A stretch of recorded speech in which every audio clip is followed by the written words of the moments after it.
أعوذ بالله من الشيطان الرجيم. بسم الله الرحمن الرحيم.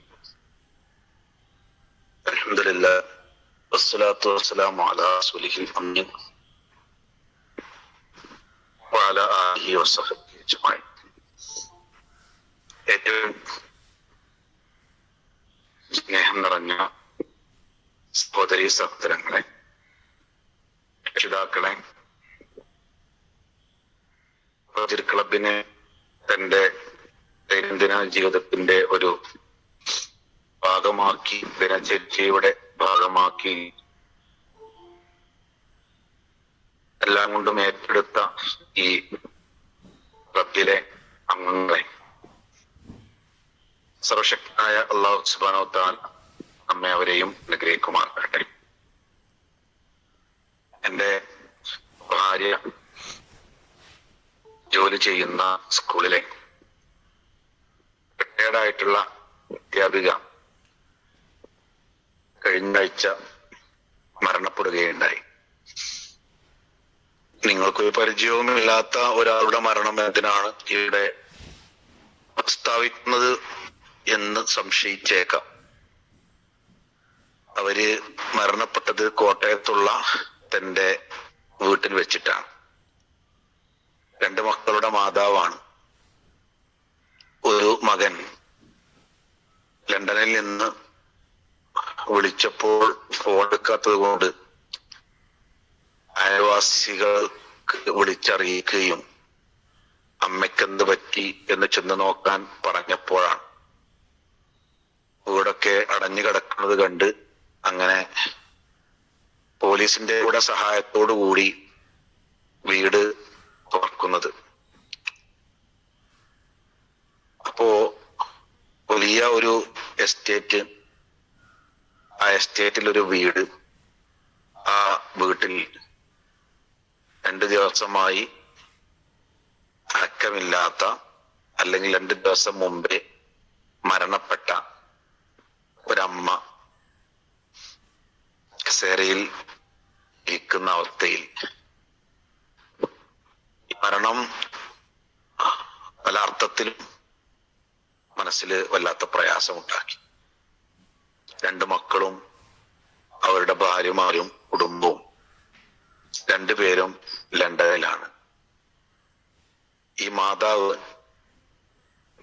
അദ്ദേഹത്തിന് അവരെ കൊണ്ട് കഴിയുന്ന കാലം അത്രയും ജോലി ചെയ്ത് നല്ല ശമ്പളം പറ്റി ജീവിച്ചവരാണ്. പക്ഷെ എന്തോ ഒരു അസ്വസ്ഥത ഞാനത് പറയുമ്പോ നിങ്ങൾക്കും അനുഭവപ്പെട്ടില്ലേ? വളരെയധികം സമ്പത്തും സൗകര്യവും സൗഭാഗ്യവും ഒക്കെ ഉണ്ടായിട്ടും എന്തോ ഒരു കുറവ്.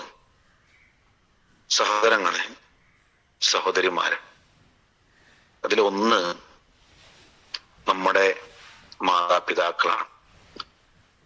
മാതാപിതാക്കളുടെ സാമീപ്യമില്ലാത്ത ജീവിതം, അത് നമുക്ക് ഒരർത്ഥത്തിലുള്ള ഐശ്വര്യവും കൊണ്ടുവന്നു തരില്ല.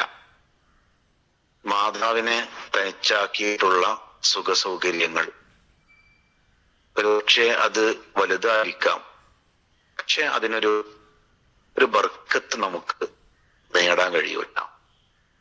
റിളല്ലാഹി ഫീ റിളൽ വാലിദൈൻ, വളരെ ലളിതമായി നമുക്കറിയുന്ന പ്രവാചകന്റെ ഹദീസ്.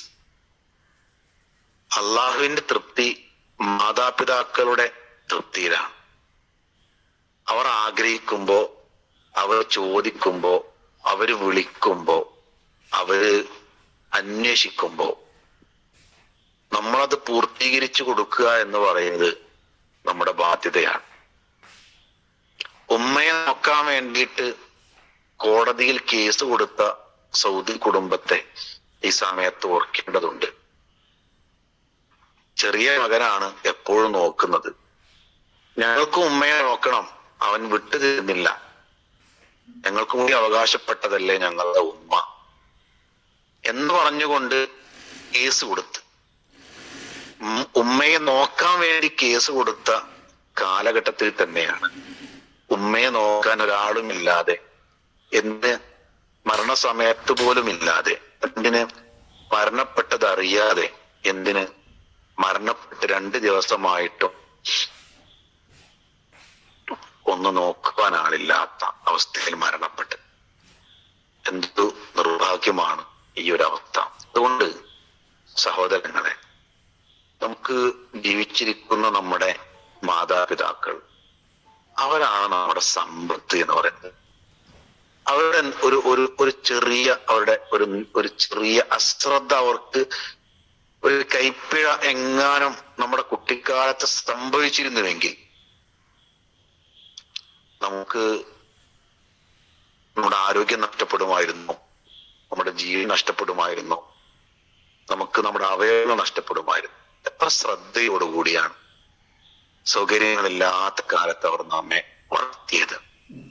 അവരെ മാറ്റിവെച്ചുകൊണ്ട് എങ്ങനെയാണ് നമുക്ക് ജീവിക്കാനാവുക? പലപ്പോഴും സ്വന്തം കുടുംബ ജീവിതത്തിലേക്ക് തിരിയുമ്പോൾ ഉമ്മയെ ഉപ്പയെ മാറ്റിവെച്ചുകൊണ്ട്, അവർക്കിടമില്ലാത്ത, അവർക്ക് സ്ഥാനമില്ലാത്ത, അവരുടെ വാക്കുകൾക്ക് വിലയില്ലാത്ത, അവരുടെ സാന്നിധ്യത്തിന് താല്പര്യമില്ലാത്ത കുടുംബങ്ങളായിട്ട് മാറാറുണ്ട്.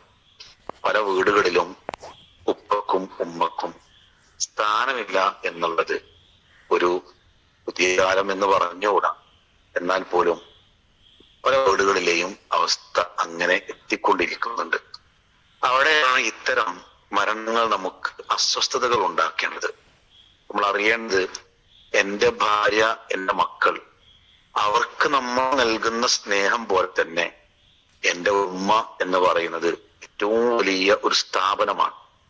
ആ സ്ഥാപനത്തെ അംഗീകരിക്കുവാൻ, ആദരിക്കുവാൻ, സ്നേഹിക്കുവാൻ, പ്രാർത്ഥിക്കുവാൻ, ചേർത്ത് പിടിക്കുവാൻ നമുക്ക് കഴിയേണ്ടതില്ലേ? കഴിയേണ്ടതുണ്ടോ എന്ന ഈമാനിന്റെ അടിസ്ഥാനത്തിലുള്ള ചിന്തയാണ് ഈ സന്ദർഭത്തിൽ ഉണ്ടായത്.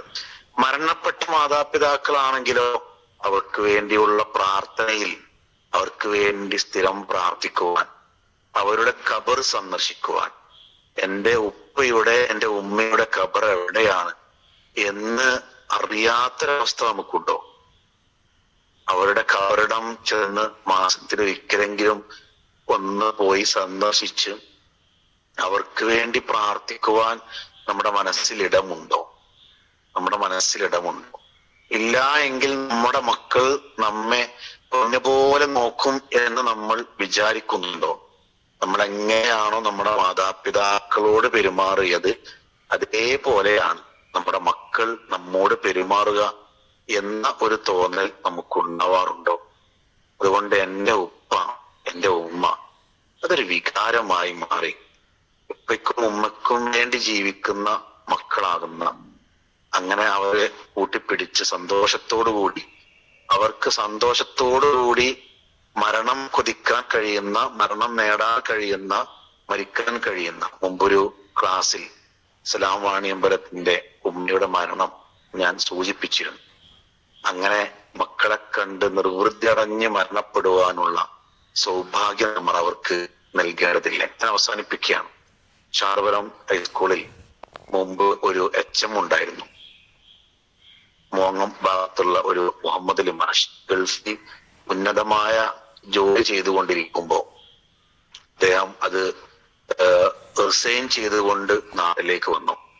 അതിന് അദ്ദേഹം പറഞ്ഞ കാരണം, എൻ്റെ ഉമ്മക്ക് പ്രായമായി, ഇനി ഞാൻ എൻ്റെ ഉമ്മയെ നോക്കൽ, എൻ്റെ ഉമ്മയുടെ അടുത്തുണ്ടാകൽ, ഉമ്മയെ നോക്കൽ എൻ്റെ കടമയാണ് എന്ന് പറഞ്ഞുകൊണ്ടാണ് അദ്ദേഹം വലിയ ശമ്പളമുള്ള ആ ഒരു ജോലി രാജിവെച്ചുകൊണ്ട് അദ്ദേഹം നാട്ടിൽ സെറ്റിലായത്. അവസാനിപ്പിച്ചുകൊണ്ട് മറ്റൊന്നുകൂടെ ചേർക്കട്ടെ, അത് അയൽപക്ക ബന്ധമാണ്. 2 ദിവസമായിട്ടും മരണപ്പെട്ട ആ ഒരു സ്ത്രീയെ അയൽവാസികൾ അറിഞ്ഞില്ല എങ്കിൽ എത്രത്തോളമാണ് നമ്മളൊക്കെ നമ്മുടെ അയൽപക്കത്തുള്ള വീടുകളുമായിട്ടുള്ള ബന്ധം? അയൽവാസി എന്ന് പറയുന്നത് മതിലിന്റെ തൊട്ടപ്പുറത്തുള്ള വീടാണ് എന്ന് ധരിക്കരുത്. നമ്മുടെ വീട് ചുറ്റുമുള്ള, ഇസ്ലാമിന്റെ ഭാഷയിൽ 40 വീടുകളൊക്കെ അയൽവാസികളുടെ ഗണത്തിൽപ്പെടും എന്നാണ്. എന്തോ ആവട്ടെ, നമ്മളും നമ്മുടെ അയൽവാസികളും തമ്മിലുള്ള ബന്ധം ദൃഢപ്പെടുത്തുവാൻ കൂടെ അവിടുത്തെ സന്തോഷവും അവിടുത്തെ സങ്കടവും ഒക്കെയും ലണ്ടനിൽ നിന്ന് ഒരാൾ വിളിച്ചറിയേണ്ടി വരുന്ന ഒരവസ്ഥ ഒരിക്കലും നമ്മുടെ നാടുകളിൽ, നമ്മുടെ കുടുംബങ്ങളിൽ ഉണ്ടാകരുത്. അത്തരം ഗ്യാപ്പുകളെ തിരിച്ചറിയുവാൻ കൂടെ നമുക്ക് കഴിയണം. റബ്ബ് സുബ്ഹാനഹു വ തആല അവന്റെ പൊരുത്തം നേടുവാൻ, ഭൂമിയിലുള്ളവരുടെ പൊരുത്തം നേടി അവന്റെ പൊരുത്തം നേടുവാൻ നമ്മെയും അനുഗ്രഹിക്കുമാറാകട്ടെ. ആഖിറു ദഅവാന അൽഹംദുലില്ലാഹി റബ്ബിൽ ആലമീൻ. അസ്സലാമു അലൈക്കും വറഹ്മത്തുള്ളാഹി വബറകാതുഹു. വലൈക്കും അസ്സലാം.